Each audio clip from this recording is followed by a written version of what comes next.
Hello everybody! Today is our science experiment and our student will observe what will happen if we mix the milk and dishwashing soap. The materials that we need are milk, cotton swabs, food color, shallow dish, and dish soap.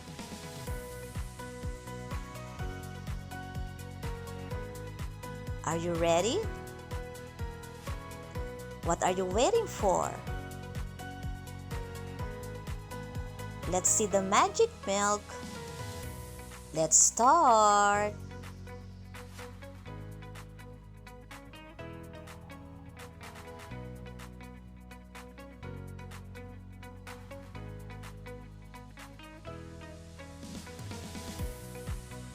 As you can see, we have here the milk and the different kinds of food color.